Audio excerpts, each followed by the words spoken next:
My name is Trisha. I'm a blind student at Stanford University, and this is my story. I'm from Centerville, Ohio, which is a suburb of Dayton. I'm 18 years old, and I have two older sisters, Nina, who is 22, about to be 23, and Isha, who is 20, as well as I live with both of my parents, and Libby also, my guide dog. I was sighted up until the age of 12, and when my parents, well actually my whole family and I went on vacation to Augusta, Georgia for the Masters tournament, I started to realize that things were getting darker and I wasn't able to read my homework, and so that was the first sign that something was going a little bit wrong. So my dad rushed me to one of the best doctors in the country at Columbia, and he said that I needed retinal surgery because my retina had detached. But he didn't perform surgery, so that brought us to the University of Iowa, where I've been going ever since. After that first surgery, I regained a good amount of my vision, but over the course of the next year or so, I continued to have to get surgeries, and by the end of the last surgery, I had a stable condition, but one that left me without sight. I think at first I didn't quite register what was happening. Since I had vision for so long, my doctors really encouraged me that I would get my vision back pretty quickly. Maybe I read into that more than they were actually saying, but to me, I thought that I was really just waiting or biding my time until I was able to regain my vision. But as time passed, I think that became a little less realistic. I realized that it might not be a couple of days until I lost my regained my vision, but maybe a couple of years. So with that realization, I think my understanding about my blindness changed. It wasn't some kind of epiphany where I just was happy all of a sudden, but I went through different stages of, a little bit of denial, but once I overcame that, there was a lot to think through. I had lived my entire life with sight up until that point, and to lose it, you have to reconsider very basic things about yourself. You have to relearn how to read, write, get around. So I think that was a little frustrating at times, was being kind of limited as to what I could do while I relearned the basics. I wasn't able to be fully independent as soon as I lost my vision. I wanted to be, I tried to be, and at times fell on my face figuratively and other times kind of literally. I didn't really want to use a cane, and once I returned to school, I think I realized that you can't wait for something good to happen in your life. You kind of have to keep going because life won't stop for you. So I think with that understanding, I started to work hard in school and learn Braille and mobility skills that would allow me to live independently. I had a great support system where I grew up. My teachers were very open and willing to help me figure out ways that I could still pursue my dreams. And I had a great family behind me and great friends as well.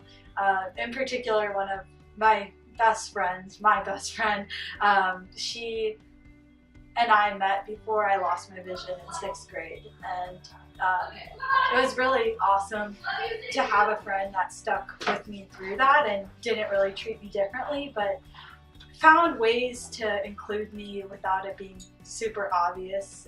She would take me around school. She would whisper to me worksheets when we were working on them silently in class.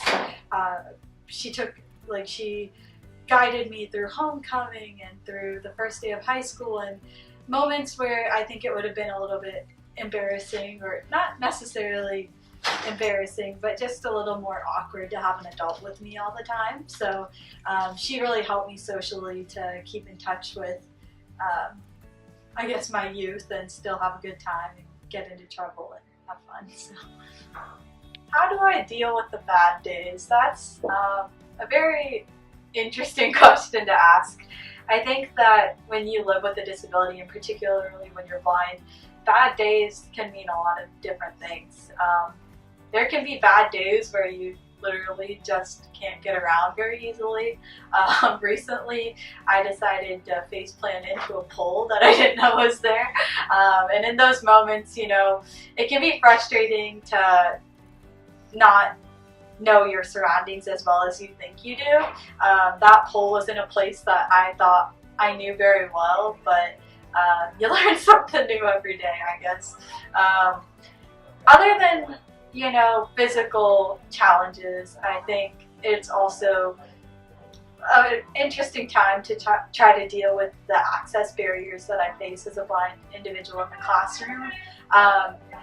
The reality is not all assignments, tests, and even subject matters are accessible by nature, and the process of advocating for yourself and making sure that everything is redesigned to fit my needs, it can be a tedious process and figure out where my niche is. And personally as well, I'm still doing a lot of self-exploration. This is the first time in my life that I've been on my own, and that's given me a lot to think about how I want to live the rest of my life. Where do I want to live? How do I want to travel? How can I find ways to stay active?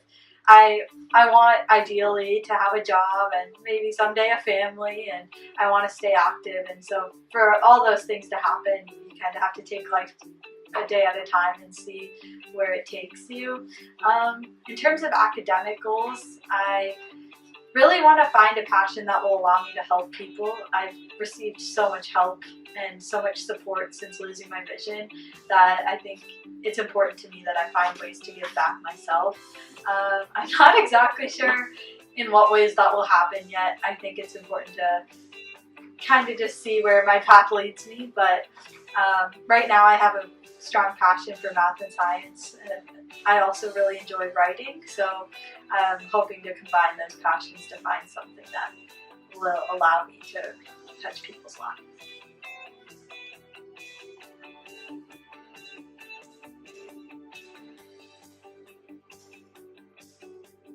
This is how I navigate my daily life at Stanford.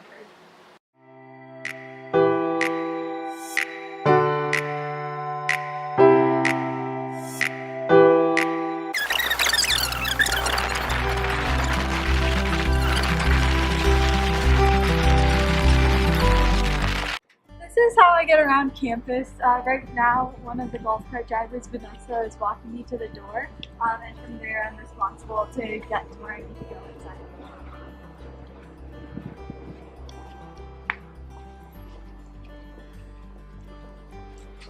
See you later.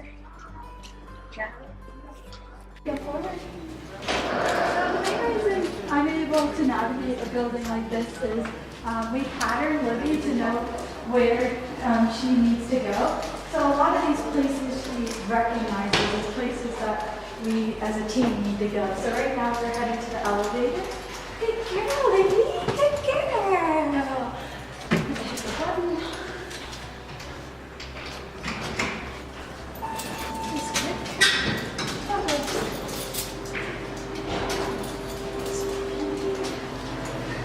Buttons.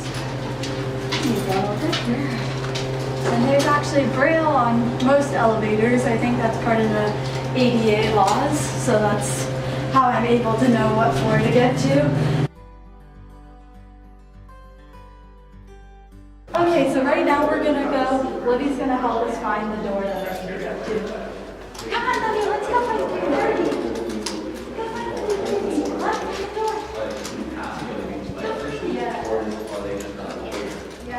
Yeah, like up for the individual. And she puts her head close to the handle here and